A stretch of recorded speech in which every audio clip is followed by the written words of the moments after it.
Hola, bienvenidos una vez más a una nueva emisión de Cienciacionalismo.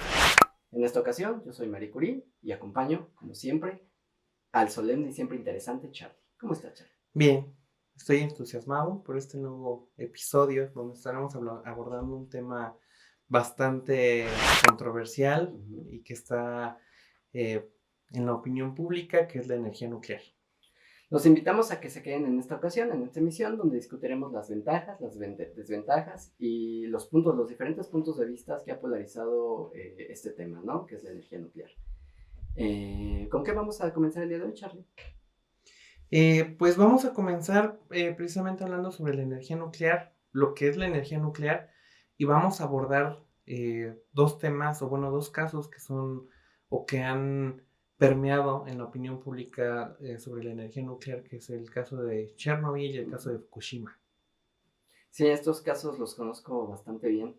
A propósito de ellos, puedo decir que como resultado de cualquier avance científico o tecnológico, pues ha habido grandes hitos, ha tenido indudables aciertos estos descubrimientos, pero pues por otro lado, por desgracia, también han tenido sus muy cuestionables capítulos dentro de la historia del mundo, ¿no? Así es, y con esta reflexión, pues iniciamos el episodio.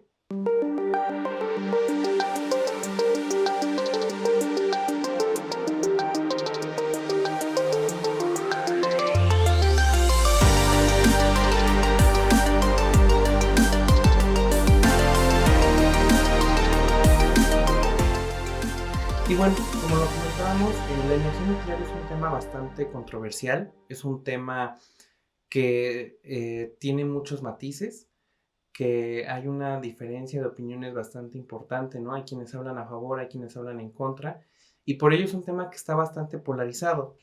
Pero antes de que creo que nos centremos y abordemos de manera específica los casos de Chernobyl o de Fukushima, creo que sería bueno que explicáramos a grandes rasgos cómo funciona una planta de energía nuclear. Bueno, pues una planta de energía nuclear funciona básicamente de una manera muy parecida a una central térmica convencional. Consiste en transformar la energía térmica liberada por el combustible en energía mecánica y esta a su vez en energía eléctrica por medio de una turbina de diferentes tipos. O sea, el principio es el mismo, ¿no? El principio es el mismo, se calienta agua por medio de alguna reacción, en este caso una reacción de fisión de átomos. Se calienta el agua y el vapor hace que una turbina que funcione una turbina que genera energía eléctrica a su vez, ¿no? Pero ¿por qué utilizamos en este caso uranio, no? Pues resulta que este elemento, además de ser el más pesado de la tabla periódica con 92 protones, es bien inestable, ya que su núcleo sobredimensionado puede descomponerse emitiendo partículas alfa, que son la unión de dos neutrones y dos electrones. Es un elemento que se encuentra en la naturaleza como uranio 238, que es su isótopo más estable. Sin embargo, el isótopo más ideal para estas reacciones es el uranio 235, que se encuentra en la naturaleza en cantidades bajísimas, ¿no? En menos del 1% de uranio que hay en la corteza terrestre. Pero regresando al tema, una planta de energía nuclear genera energía mediante este proceso de fisión, cuando dos átomos de uranio se rompen liberando una cantidad considerable de energía. Este calor hace que el agua que rodea los contenedores de uranio se caliente hasta que se convierte en vapor, haciendo girar la turbina, turbinas Francis, Pelton o Kaplan, generando a su vez energía eléctrica para energía cinética para finalmente producir electricidad. La forma en la que se controlan estas reacciones es mediante otros elementos comunes en la naturaleza, como el boro y el cadmio. Estos absorben neutrones que liberan la fisión de uranio. Funcionan como stoppers, ¿no? Haciendo que la reacción en cadena se ralentice o se detenga. Cosa que no sucede cuando se construyen armas de destrucción masiva, como hablaremos más adelante. Y bueno, así es como en general funciona una planta de energía nuclear. Claro que además de uranio, se necesita una infraestructura bastante importante, los expertos que sepan manejar estas tecnologías y mucho, pero mucho dinero. Pareciera que es, como dices, a lo mejor un funcionamiento muy sencillo, ¿no? Pero obviamente que conlleva un gran conocimiento detrás, ¿no? Y pues bastantes detalles a lo mejor ya muy específicos, muy técnicos que pues no estábamos mencionando aquí, ¿no? Eh, pero bueno, ya con esta introducción, pues a lo mejor es bueno comentar un poco, ¿no? De qué ocurre en Chernobyl, qué ocurre en Fukushima, ¿no? Básicamente yo, uno de los puntos que detecto o que detecté cuando estuve leyendo acerca de estos casos, es que los dos accidentes se generan por el mismo problema, ¿no? Que es un problema de refrigeración. En el caso de Chernobyl, obviamente el contexto es diferente porque ellos estaban realizando precisamente una prueba de seguridad. eh, Porque, ¿qué ocurre, no? La pregunta, bueno, lo que ellos querían mitigar como parte de este riesgo del núcleo del reactor era, ¿qué hacías o qué haces cuando una planta de energía nuclear se queda sin energía? Lo que hicieron, el principio básicamente era medir, apagar el sistema eléctrico de enfriamiento del reactor y medir la capacidad de la turbina para mantener la corriente eléctrica lo suficiente o el tiempo suficiente antes de que entraran los sistemas de emergencia que impulsaban las bombas de refrigeración. Aquí el problema fue que tuvieron algunas complicaciones técnicas con el reactor y por ello sacan o retiran del núcleo del reactor las barras de control. Entonces básicamente dejan sin frenos al reactor. Uh-huh. Y una vez que inician la prueba, o sea, que apagan el sistema eléctrico principal de suministro de energía de las bombas de agua, pues la reacción, o sea, pasando de tener un reactor casi apagado, pues pasan a tener un pico de energía importante y pues una reacción en cadena considerable. Ellos intentan apagar el reactor, presionan el botón de emergencia, solamente que no contaban con que el diseño de las barras de control tenía puntas de grafito, lo que provocó que al entrar las barras de control del reactor, lejos de ralentizar el proceso de fisión del núcleo, o bueno, de fisión del uranio, por el contrario, se acelera. Entonces, se acelera, se calienta el reactor a temperaturas muy altas, uh-huh, lo que provoca que los canales donde corren esas barras de control se doblen y evitando que las barras de control puedan entrar completamente al reactor. Entonces, básicamente se convirtió en una bomba en menos de unos segundos y por eso tuvimos una explosión, o bueno, no tuvimos. Uh-huh. Hubo una explosión importante que liberó cantidades importantes de material radioactivo a la atmósfera. Quienes fueron testigos de este suceso mencionan que vieron cómo hubo un destello de color turquesa, de color azul, que provocó, bueno, que fue provocado por la ionización del aire, y esto es un efecto que se le llama el efecto Cherenkov. El efecto Cherenkov es cuando una partícula como un electrón viaja un poco, bueno, viaja más rápido que la luz en un medio determinado, o sea, ya sea el aire o el agua. Aquí en esta parte pues vamos a dejar un pequeño video de cómo se ve cuando se enciende un reactor nuclear y cómo se ve este efecto que es el efecto Cherenkov, se ve bastante interesante. Es curioso que este evento o lo que sucedió pues fue en un simulacro, ¿no? O sea, ni siquiera fue en condiciones reales de emergencia, fue en un simulacro y todo lo que ocasionó fue desastroso, ¿no? Fue de uno de los episodios más fuertes, más tristes que ha tenido una central nuclear, ¿no? En el mundo, ¿no? Y en todo lo que lleva de vida el inicio de estas tecnologías de fisión nuclear, ¿no? Y de hecho que aquí algo importante que hay que mencionar, porque lo estamos abordando a lo mejor desde la perspectiva de la opinión pública, es que precisamente hubo un tratamiento mediático específico durante este accidente, ¿no?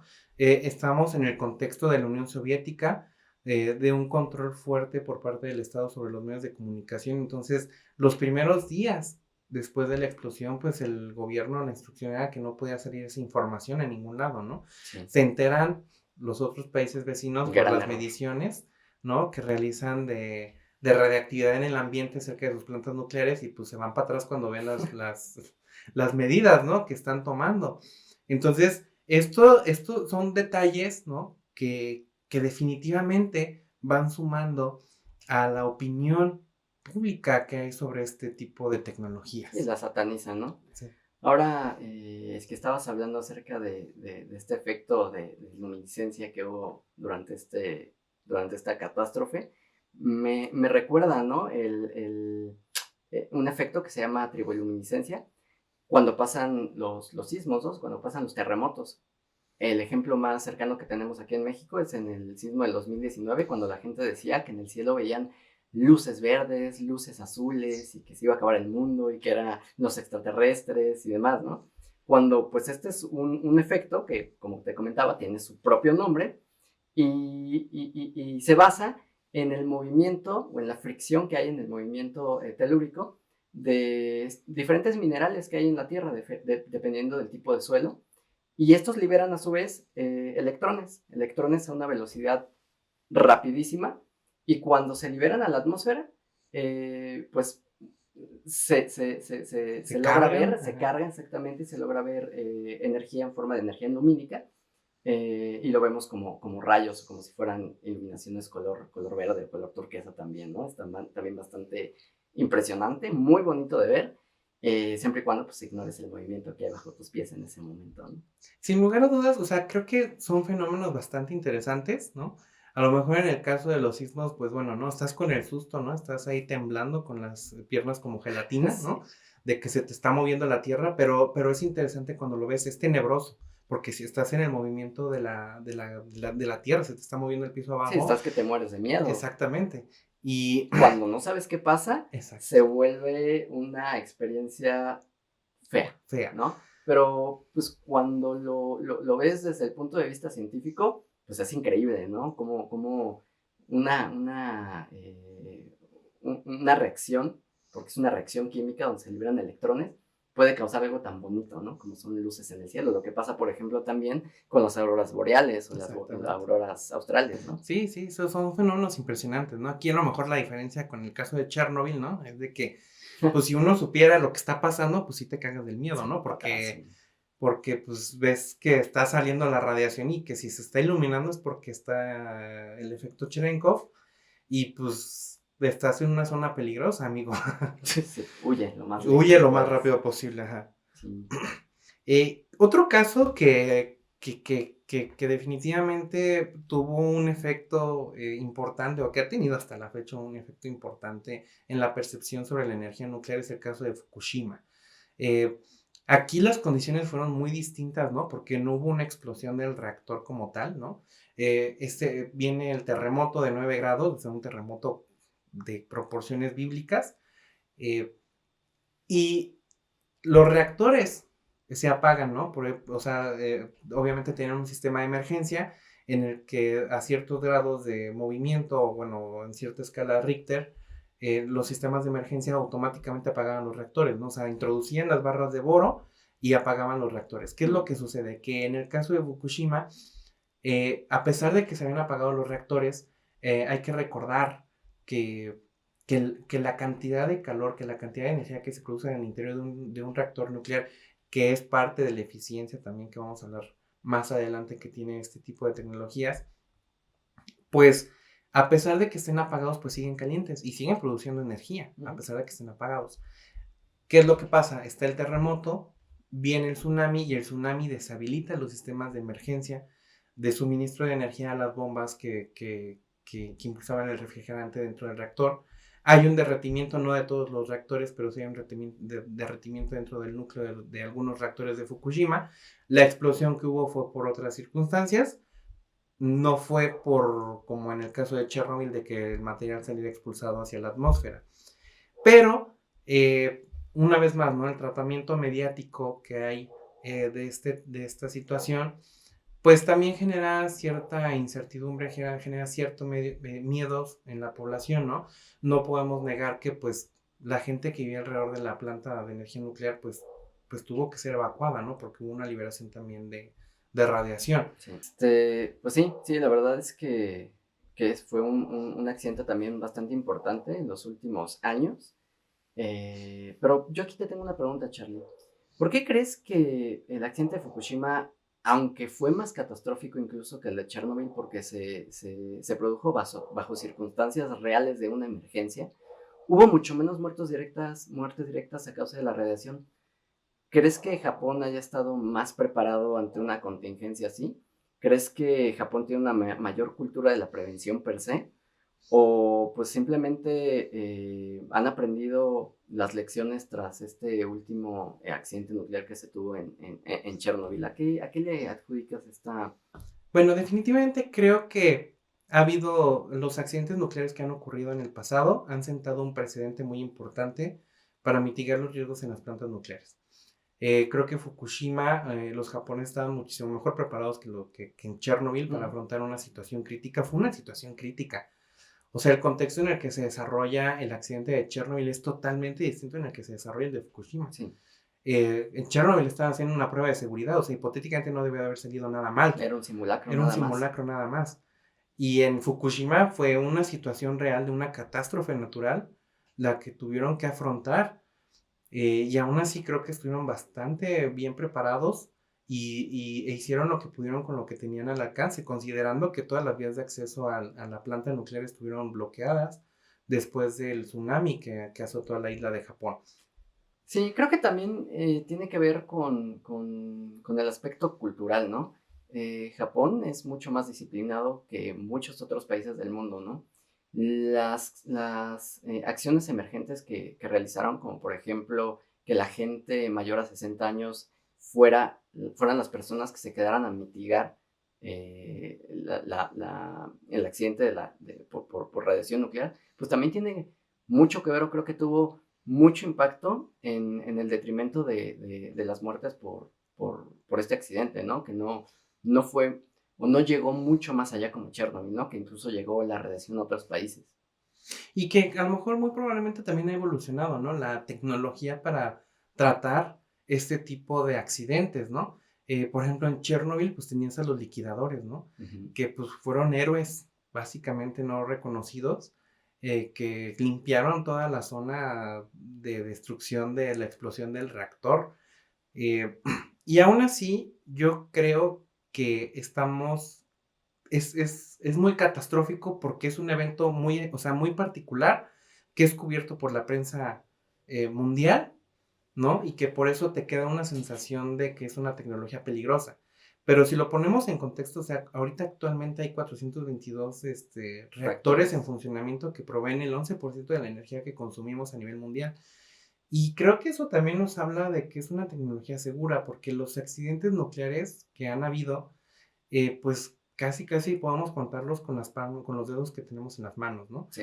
Entonces, pues qué otros dedos hay, ¿no? Pero bueno, sí, los del pie. Los del pie se llaman ortejos, no son dedos. Bueno. Dato científico del día de hoy, amigos. Entonces, creo que tenemos frente a nosotros una tecnología que puede ser un gran aliado, una gran aliada, para mitigar los gases de efecto invernadero y producir al menos energía lo más sustentable posible, de aquí a que encontremos otro tipo de tecnología que nos permita suplir la demanda de energía que tenemos actualmente, ¿no? O sea, si lo vemos en las estadísticas que vamos a poner ahí en el video, pues ha muerto más gente por la energía producida por carbono, por la contaminación que producen, que por los accidentes nucleares que han habido en la historia. Además de que esta tecnología está mucho más avanzada de lo que nos quieren hacer creer algunas organizaciones como Greenpeace, ¿no? O sea, es mucho más segura, es mucho más sustentable de lo que te digo que nos quieran hacer creer. Uh-huh. Otro punto del que no hemos hablado es de la eficiencia que tiene la energía nuclear, ¿no? Sí. La eficiencia de las centrales nucleares es grandísima. Y a pesar de que, como decía, algunas organizaciones fraudulentas e ignorantes como Greenpeace quieran disuadir el uso de estas tecnologías diciendo que el mineral de uranio emite mucho mayor cantidad de CO2 en la obtención de este mineral en comparación con otras energías limpias, es importante resaltar que el uranio equivale a la producción de energía de 60,000 litros de gasolina, ¿no? Por ejemplo, entre 110 y 160 toneladas de carbón y casi 60,000 metros cúbicos de gas. Es totalmente, o sea, es impresionante, ¿no? La cantidad de energía que tienes en un pedacito de uranio. Claro, o sí, sea, no, y esa es la parte de eficiencia, y esa es la parte de eficiencia que debemos de aprovechar para producir energía. Y aparte, además de la eficiencia, la seguridad, ¿no? Hablando del cambio climático, podemos añadir que es libre completamente de emisiones de efecto invernadero, ¿no? Lo que para mí es bastante convincente. Y tomando en cuenta, Charlie, la aceptación que ha tenido en los últimos años la energía nuclear, pues ya se encuentra a la vuelta de la esquina otro tipo de tecnología, que es la tecnología de fusión nuclear. Pero, ¿qué es la fusión nuclear? ¿Qué es la fusión nuclear y qué países son los que están invirtiendo? Creo que China, ¿no? Sí. Bueno, para empezar, vamos a explicar a grandes rasgos qué es la energía generada por fusión nuclear. Es todo lo contrario a la fisión. En lugar de romper un núcleo en varios pedacitos, en varios átomos, dos núcleos ligeros, mucho más ligeros que el uranio, tiene... es hidrógeno, ¿no? Exactamente, es hidrógeno.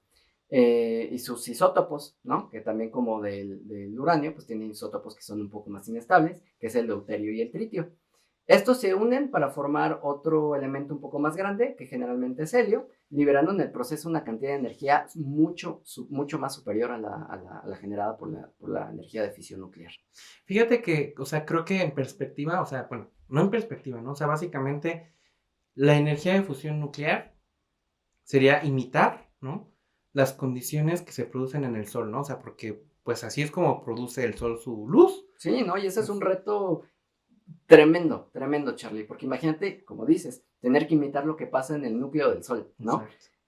Apenas estamos ya en el siglo XXI y apenas están desarrollando métodos de confinamiento para reproducir estas condiciones, ¿no? Pues es que imagínate, como tú mismo dices, o sea, ¿qué condiciones tendrías que replicar? O sea, la gravedad que existe dentro del Sol, la cantidad de calor La que se temperatura. genera, exactamente, la temperatura que hay, o sea, son exorbitantes. Y la presión, que además, aunado gravedad, a la ¿no? gran, ajá, exacto, a la temperatura, hace que estos núcleos se puedan fusionar. O sea, esto vence a una de las fuerzas fundamentales de la naturaleza, ¿no? Y que es una cosa bien, bien bonita, ¿no? Porque precisamente cuando tú fusionas dos átomos de hidrógeno, ¿no? Se produce un átomo de helio. Y si tú ves las masas moleculares, ¿no? Pues la del hidrógeno es de 1, ¿no? Y la del helio es como de 1.8, ¿no? Exacto, no es nada. Y ahí es donde entra el principio de la materia no se crea ni se destruye, solo se transforma, ¿no? Porque cuando se fusionan los dos átomos de hidrógeno, ¿no? Y se convierte en uno de helio, pues hipotéticamente la masa debería de ser de 2. Pero no es así, es de 1.8. Y ese 0.2 o 0.02 que se está perdiendo se transforma precisamente en energía calorífica y en energía lumínica. Así es, así es, así es. De hecho, como comentábamos hace ratito, pues uno de los países que ha invertido más en este tipo de tecnologías es China, ¿no? Apenas en el 2020 lograron mantener estable una reacción de fusión nuclear por un tiempo aproximado de 17 minutos, ¿no? A una temperatura increíble de 700 millones de grados Celsius. O sea, imagínate, sí, o sea, ¿no? Imagínate los materiales que necesitas, ¿no? De la era espacial. Sí, sí, sí, sí. Es un tipo de energía que pues, todavía va a tardar en perfeccionarse la tecnología, pero pues es aún más eficiente que la energía nuclear porque, número uno, no hay emisiones radioactivas, porque lo único que emiten después de esta reacción es un gas inerte y no radioactivo, por lo que no representan ningún peligro, ¿no? Estos avances son increíbles, ¿no? Pero pues lamentablemente a veces todo esto queda sepultado bajo percepciones y estigmatizaciones sobre esta tecnología, sobre esta y otras tecnologías que presumen pueden ser muy peligrosas. Estuve investigando precisamente sobre la percepción, ¿no? Sobre si hay estudios, ¿no? De la percepción pública sobre la energía nuclear. Y fíjate que me encontré con que, bueno, en principio, ya en años recientes ha habido esta tendencia, ¿no? De hablar a lo mejor más a favor de la energía nuclear. Obviamente todavía es como navegar contra marea, pero como ya lo mencionamos, uno de los principales argumentos es precisamente la reducción de las emisiones de gases de efecto invernadero, ¿no? Y tú pudieras decir, oye, pero pues es que la energía eólica o la energía de solar, ¿no? Pues la energía solar, en principio, la producción del panel solar deja una huella química, de carbono y química importante, ¿no? Claro. Entonces, así como que muy sustentable, pues como que digas no, ¿no? Y no es tan eficiente tampoco. Y no son tan eficientes, ¿no? Y pues también, ¿no? O sea, bueno, al menos con la energía solar, pues está la pregunta o la cuestión de siempre, ¿no? Bueno, ¿y cuando no hay sol, qué? ¿No? La energía eólica es el mismo caso. Exactamente, ¿no? Son los mismos casos, ¿no? Y aquí el tema es de que no son tan eficientes y el problema es de que el consumo de energía sigue creciendo y la demanda de energía que tenemos sigue creciendo considerablemente, ¿no? A lo mejor hay otras alternativas, ¿no? Por ejemplo, los combustibles de hidrógeno. El hidrógeno en su combustión pues tampoco genera muchos residuos de contaminantes, pero el problema es manejar el hidrógeno, ¿no? Transportar el hidrógeno. Entonces, la verdad es que el reto que tenemos para suministrar la energía que consumimos hoy en día, o sea, para suplir las energías fósiles, es impresionante. Y creo que la energía nuclear podría jugar un papel importante. Regresando al punto, estuve investigando sobre estos artículos y me encontré con uno, ¿no? Hay un estudio que hicieron sobre el tema o el tratamiento mediático en Fukushima. Estas personas analizan 234 notas en España, o sea, el caso está analizado en España, y pues encuentran que de esas 234 notas, perdonen, básicamente más de la mitad, quienes aparecen hablando del tema son los políticos. Un 20% es la industria especializada y un 9% son los científicos. Muy. Es muy bajo. Claro. Y esta politización de la tecnología muchas veces lo que promueve es pues la polarización, ¿no? Por la propia confianza que hay de la gente hacia los políticos, ¿no? Que genera pues más incertidumbre y genera cuestionamientos sobre si los argumentos que a lo mejor pueden ser científicos, pero como no hay confianza a lo mejor hacia la clase política muchas veces, pues generan esta desconfianza de si son reales o no los argumentos que están dando, ¿no? Y la tendencia por lo general es a no creerles, ¿no? Pues es que están diciendo nada más para tapar, ¿no? Porque existen estos precedentes como el de Chernobyl donde ocultaron la información, entonces afectas toda esta percepción de la tecnología. Sí, de hecho, lo ocurrido en Chernobyl, pues como dices, fue debido a dos cosas principales. Número uno, a un mal diseño de la planta, como ya lo habías comentado. Y número dos, a la falta de régimen político y socialdemócrata de la Unión Soviética en esa época, ¿no? Otro ejemplo de la polarización de la ciencia que nos platicabas, y en particular de la energía nuclear, fue el desarrollo de las bombas atómicas, ¿no? Sin lugar a dudas, las bombas atómicas también. O sea, generan esta parte de que todo lo que ha pasado con la energía nuclear, pues sí tiene una asociación muy negativa a un signo, a una imagen muy negativa, ¿no? Porque pues... A la imagen de la Alemania nazi en particular, ¿no?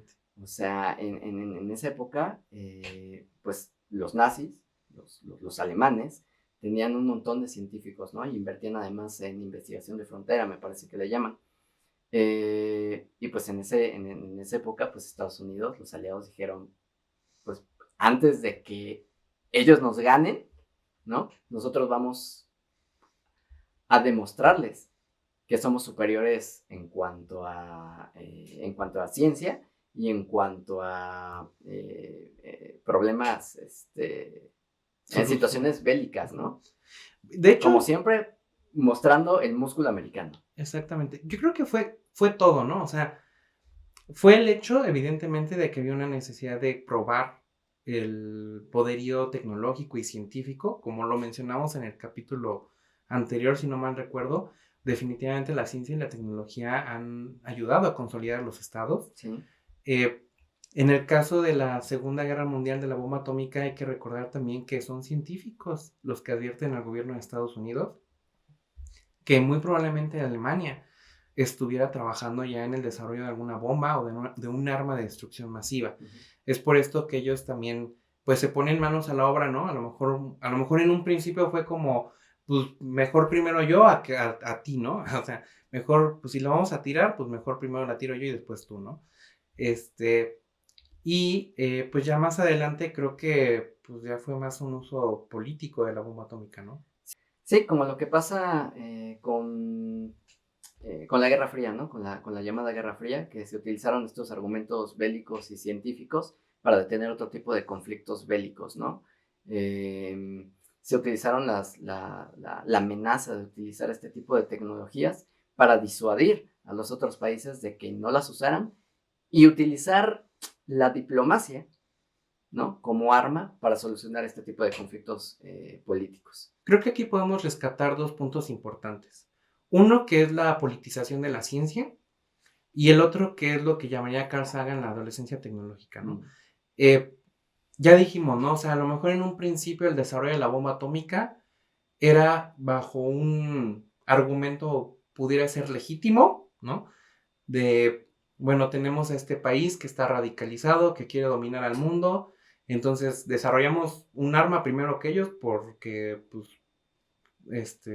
para prevenir, ¿no? Pero después de eso, lo que ocurre es una politización de la tecnología y ya no se trata, ¿no? De eliminar al enemigo, ¿no?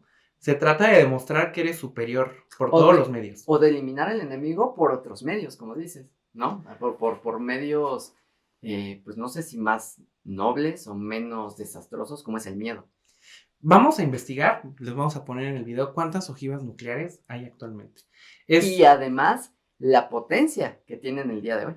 Y es una cantidad ridícula, o sea, porque literalmente puedes, acabar con el planeta. acabar con la humanidad, ¿no? O sea, es ridículo.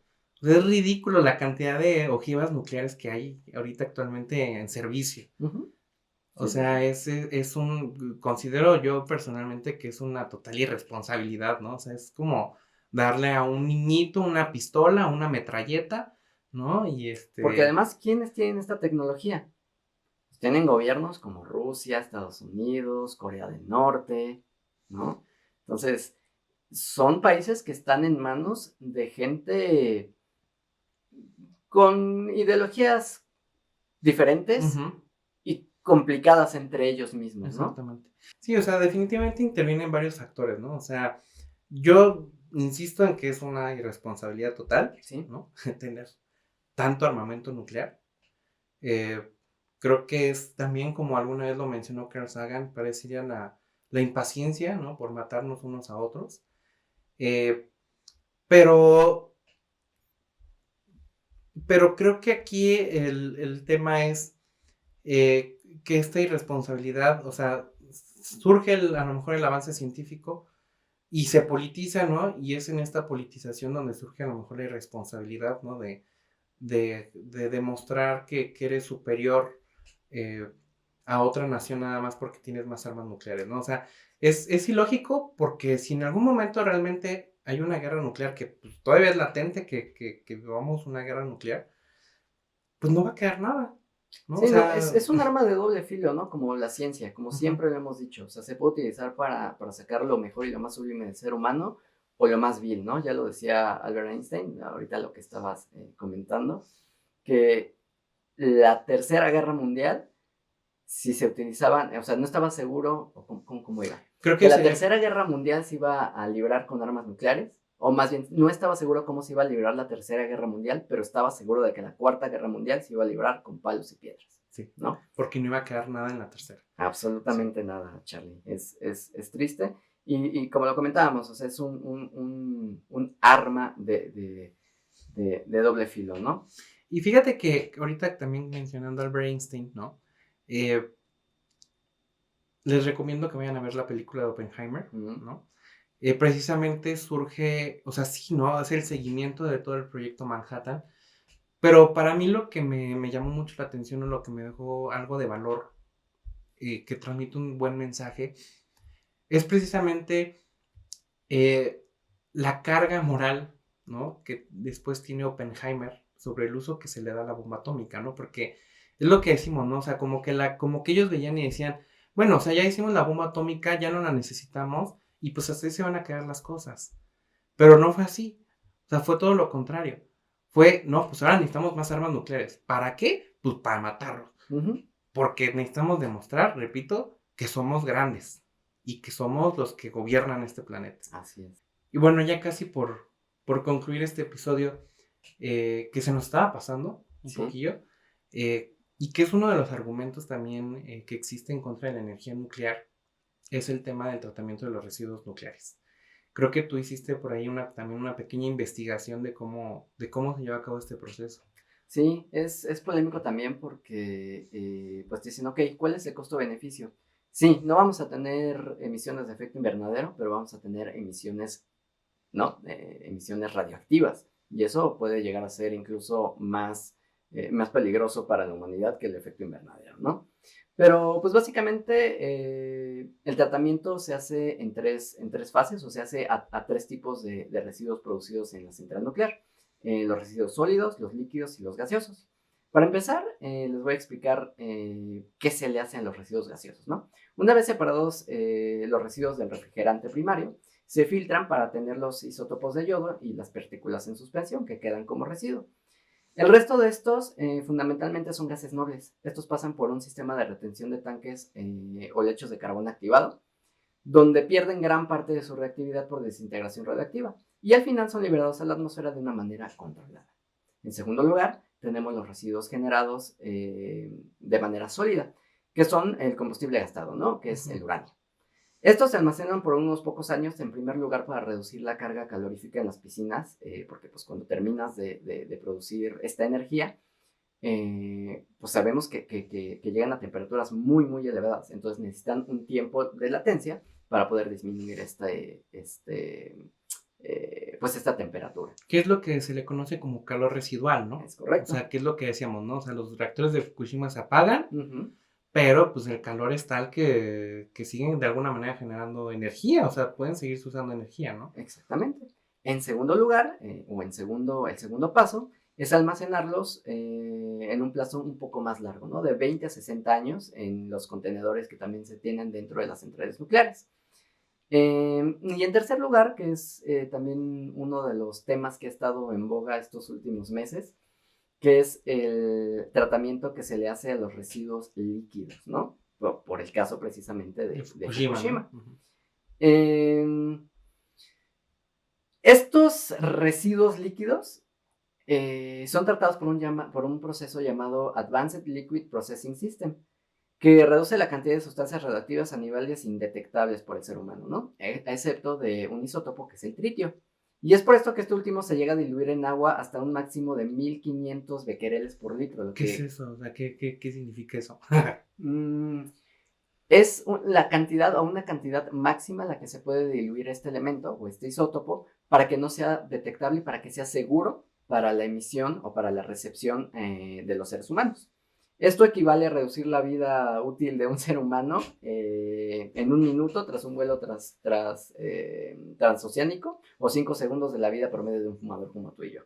Si comparamos este valor con los límites máximos legales considerados en otros países como Suiza, Suecia, Australia, por ejemplo, o Canadá, estamos hablando de entre 70 y 60 veces más seguro que lo declarado en dichos países, ¿no? Así que, como dijo el gobierno nipón cuando desechó estos residuos al mar, no hay nada que temer, ¿no? Creo que aquí se aplican 2 principios, ¿no? Bueno, un principio que es muy de la química, ¿no? Que dice, la dosis hace el veneno, ¿no?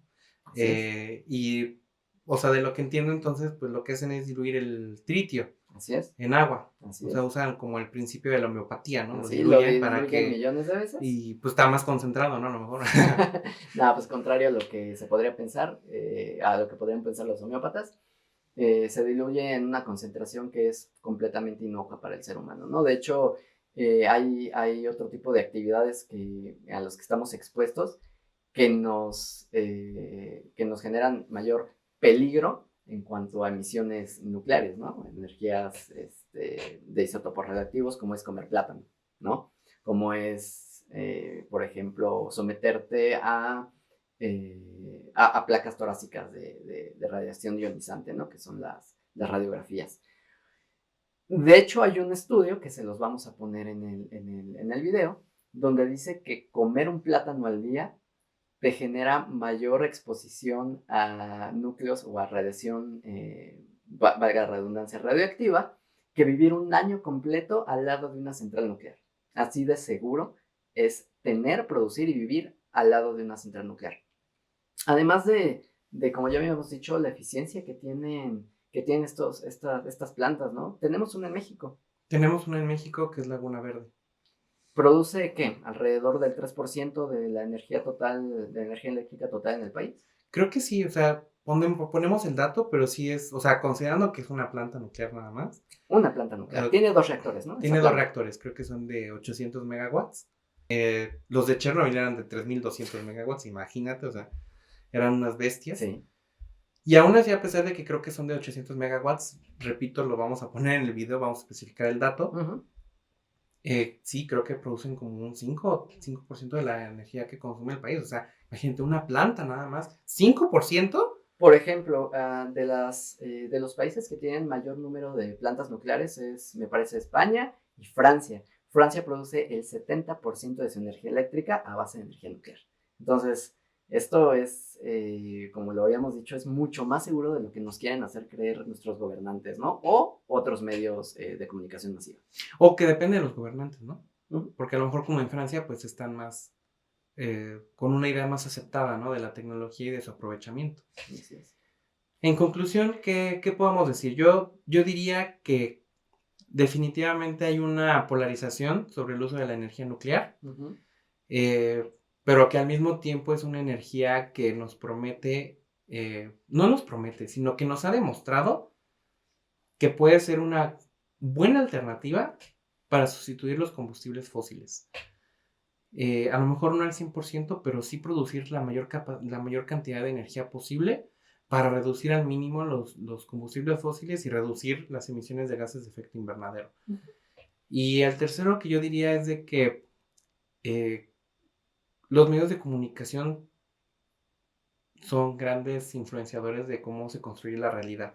Sí. Y de cómo se construye la percepción sobre la ciencia y la tecnología.